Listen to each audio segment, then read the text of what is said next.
जय हिंद साथियों। आज का जो टॉपिक है वो सेट 4 से रहेगा। ठीक है, तो सिपाही का जो कुल भर्ती है वो 35,774 सीट आया। ठीक है, ये बिहार पुलिस का यानी सिपाही के लिए सिर्फ। ठीक है, तो वो मई में शायद आने वाला है वैकेंसी। ठीक है, 2023 का मॉडल क्वेश्चन है जो है वह सेट 4 है। तो इसमें जो आपको जो है जीके एंड जीएस से क्वेश्चन आपको इसमें क्वेश्चन मिलेगा। ठीक है, इस वीडियो में। तो अगर इस वीडियो को शुरू से लेकर अंत तक जरूर देखिए और इस चैनल पर अभी तक नई चैनल को सब्सक्राइब किए हैं तो चैनल को जरूर सब्सक्राइब कर लीजिए और बेल आइकन को जरूर दबा लीजिए, ताकि जब भी हम वीडियो को अपलोड करूँ ना तो आपके पास जो मेरा वीडियो है वह सबसे पहले पहुँचे। ठीक है, चलिए दोस्तों, आपने अगर वीडियो को अच्छा लगे तो आप ज़रूर शेयर कीजिएगा। ठीक है, तो चलिए दोस्तों, आज का जो टॉपिक है वह शुरुआत करते हैं और 26 से लेके इसमें 50 तक रहेगा। ठीक है, चलिए दोस्तों, आज का क्वेश्चन स्टार्ट करते हैं और शुरू से लेके अंत तक जरूर देखिएगा। ठीक है दोस्तों, और अच्छे लगे तो शेयर जरूर कीजिएगा। चलिए क्वेश्चन की ओर। क्वेश्चन कह रहा है कि दक्षिण भारत के मंदिरों के आकर्षक, ठीक है, द्वार क्या कहलाते हैं। यानी दक्षिण भारत के मंदिरों के आकर्षक जो है तो वह द्वार जो है वह क्या कहलाते हैं। ऑप्शन ए में दिया हुआ है शिखर, ऑप्शन बी में गोपुरम और ऑप्शन सी में दिया हुआ है देवालय और ऑप्शन डी में दिया हुआ है मंडप। ठीक है, तो इस चारों ऑप्शन में से हमारा जो राइट आंसर हो जाएगा ऑप्शन नंबर बी यानी गोपुरम। क्या हो जाएगा? गोपुरम। ठीक है, तो हमारा राइट आंसर क्या आ जाएगा? Option number B.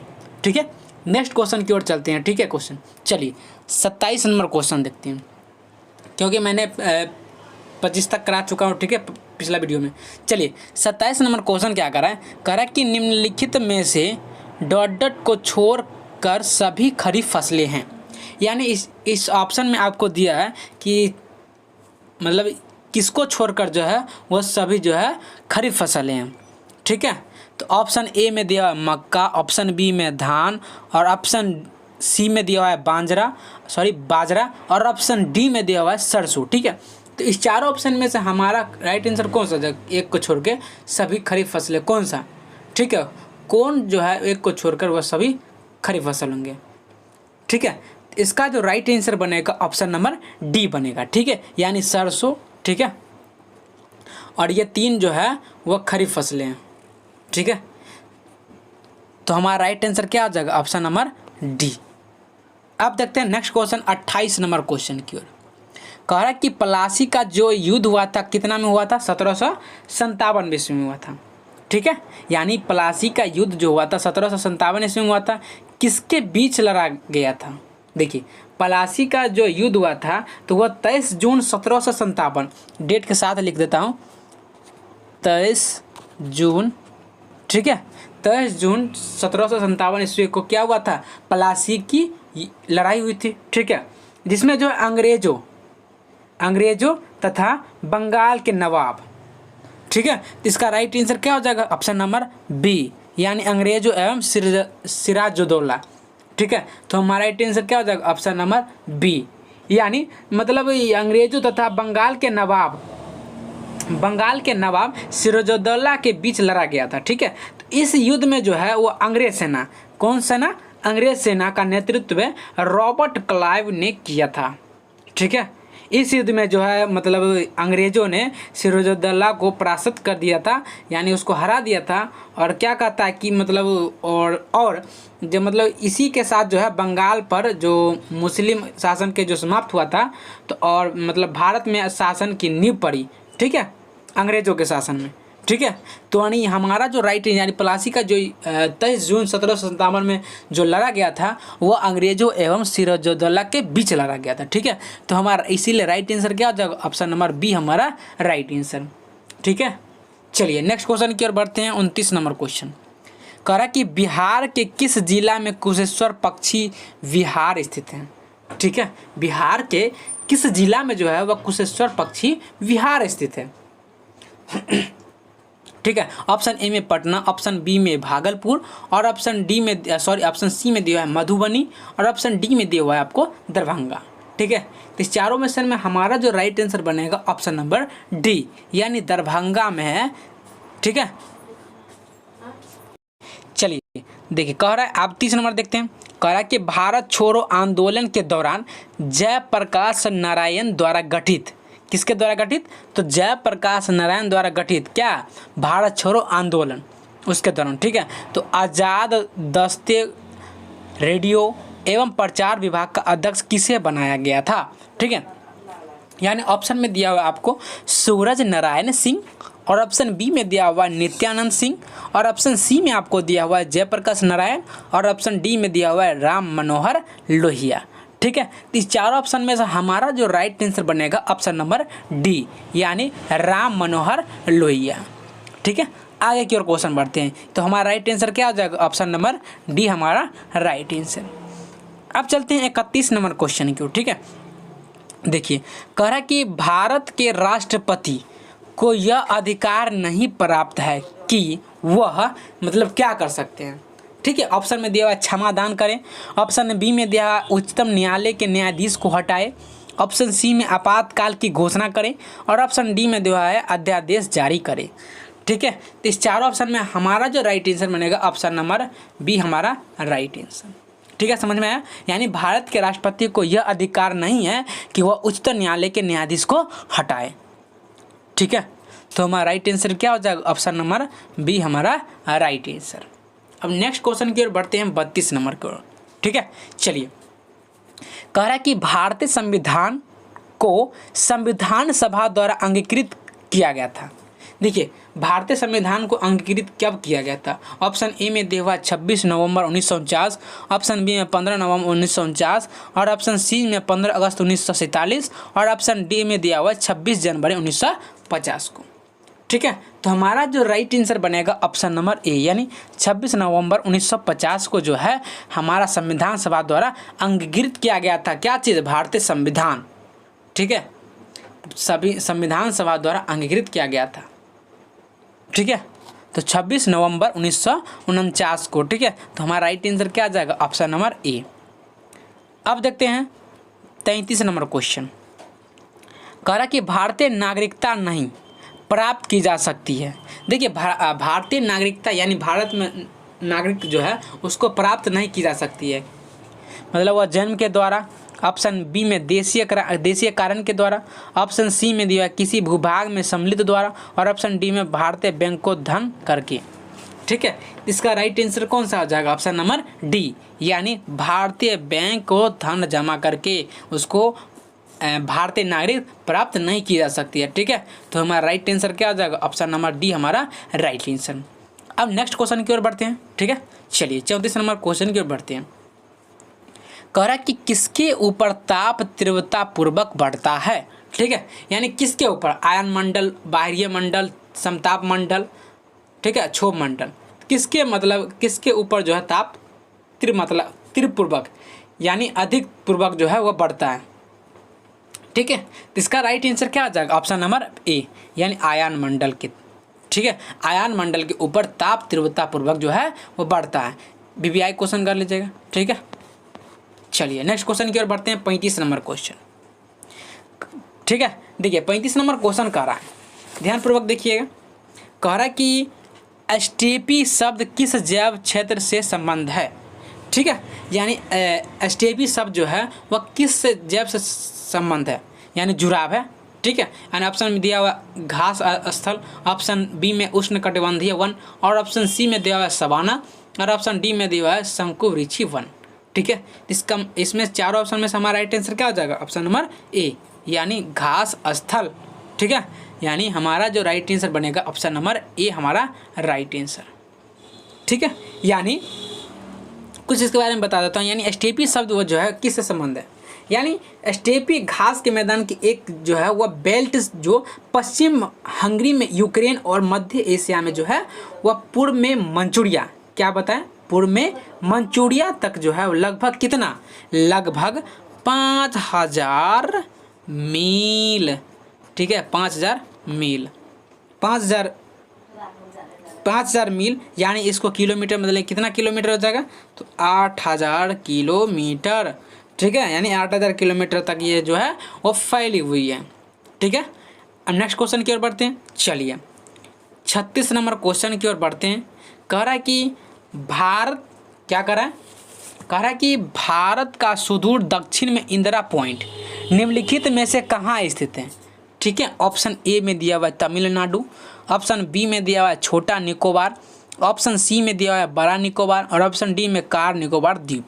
ठीक है, इस चारों ऑप्शन में से हमारा जो राइट आंसर बनेगा ऑप्शन नंबर सी यानी बड़ा निकोबार में। ठीक है, यानी भारत का सुदूर दक्षिण में, दक्षिण इस साइड हुआ, ठीक है, नीचे की ओर।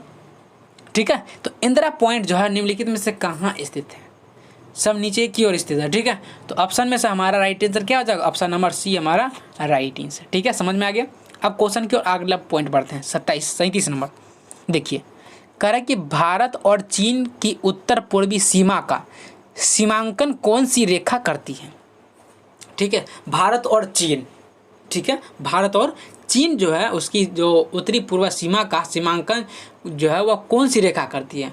ऑप्शन ए डूरंड रेखा, ऑप्शन बी मैकमोहन रेखा और ऑप्शन सी रेड क्लिफ रेखा और ऑप्शन डी उपयुक्त में से कोई नहीं यानी नॉन ऑफ दीज। ठीक है, यानी इस चारों ऑप्शन में हमारा जो राइट आंसर बनेगा ऑप्शन नंबर बी, यानी आप लोग भी जानते होइएगा।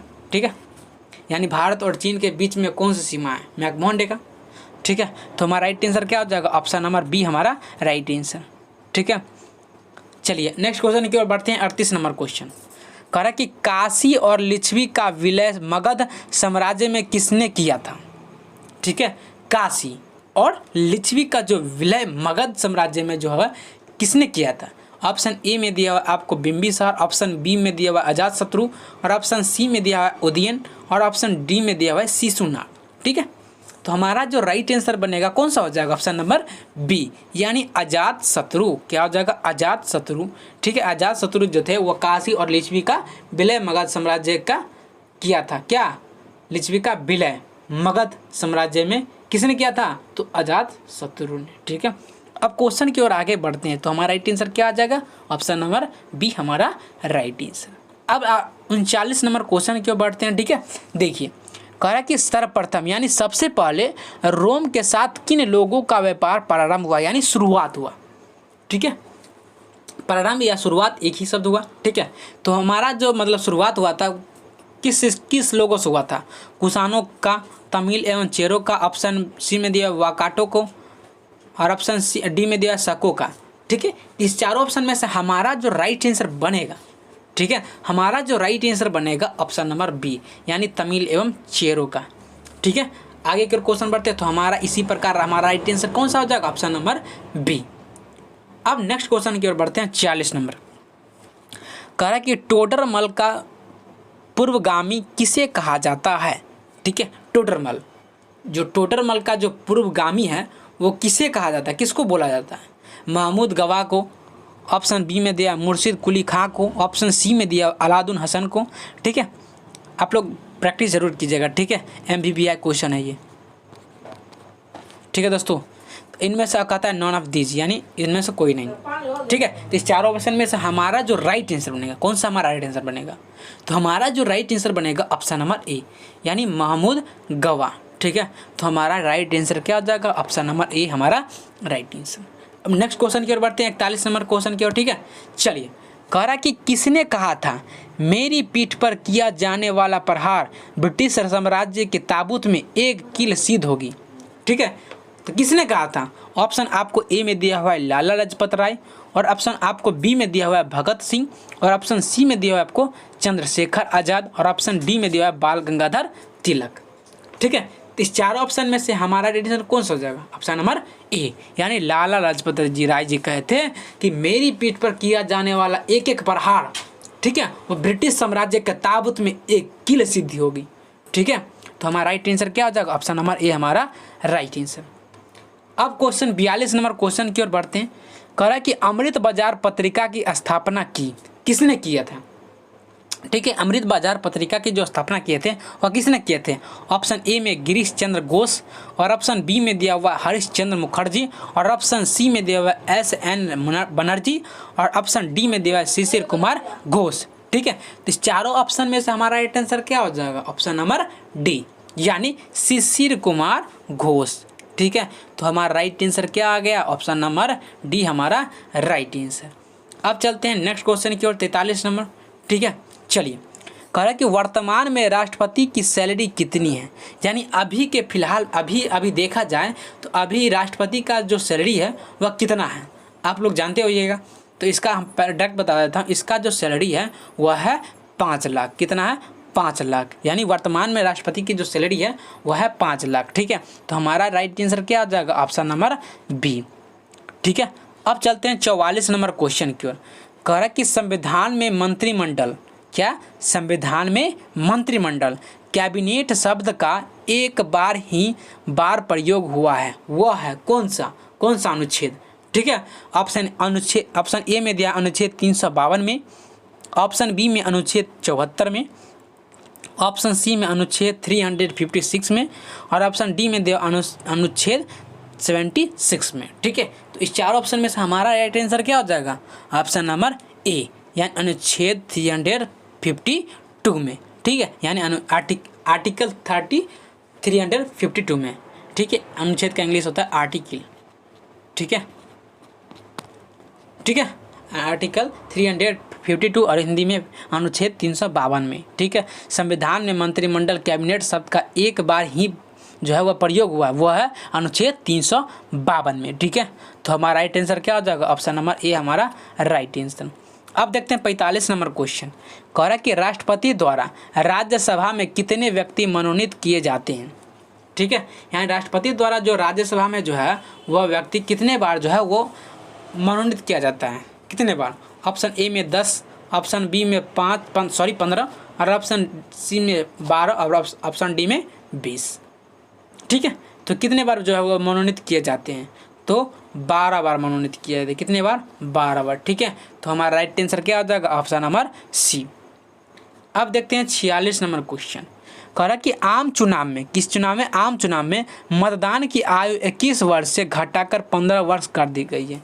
कितना संशोधन के द्वारा? कितनावां संशोधन के द्वारा? ठीक है, तो हमारा राइट आंसर क्या हो जाएगा? ऑप्शन नंबर, पहले ऑप्शन देख लेते हैं। ऑप्शन नंबर ए में दिया हुआ है 73वां संशोधन के द्वारा, और ऑप्शन बी में दिया हुआ है 62वां संशोधन के द्वारा, और ऑप्शन सी में दिया हुआ है 61वां संशोधन द्वारा, और ऑप्शन डी में दिया हुआ है 71वां संशोधन द्वारा। ठीक है, तो इस चारों ऑप्शन में से हमारा राइट आंसर क्या आ जाएगा? ऑप्शन नंबर सी, यानी 61वां संशोधन द्वारा।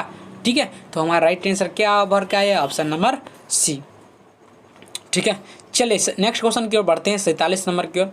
कह रहा है कि भारतीय राष्ट्रीय कांग्रेस जो है, कांग्रेस के 1912 के बांकीपुर अधिवेशन की अध्यक्षता किसने की थी? किसने की थी? ठीक है, तो यह जो है वो जो मतलब किसने किया था? तो RN माधोलकर। ठीक है, माधोलकर। ठीक है, तो हमारा राइट आंसर क्या आ गया? ऑप्शन नंबर सी, यानी हमारा जो राइट आंसर उभर के आया ऑप्शन नंबर सी। अब चलते हैं नेक्स्ट क्वेश्चन की 48 नंबर क्वेश्चन। दोस्तों प्रैक्टिस सेट दे रहे हैं आपको। ठीक है, कोई बुक से नहीं दे रहे हैं, प्रैक्टिस सेट जो है वो उससे दे रहा हूँ। ठीक है, चलिए कह रहा है कि बिहार स्टूडेंट कॉन्फ्रेंस की स्थापना कब हुई थी?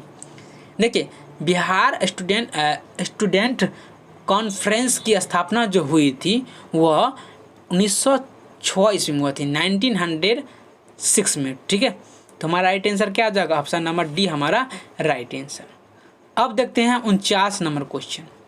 कह रहा है कि बिहार हेरोल्ड के संपादक कौन थे? ठीक है, यानी बिहार हेरोल्ड के जो संपादक थे वह कौन थे?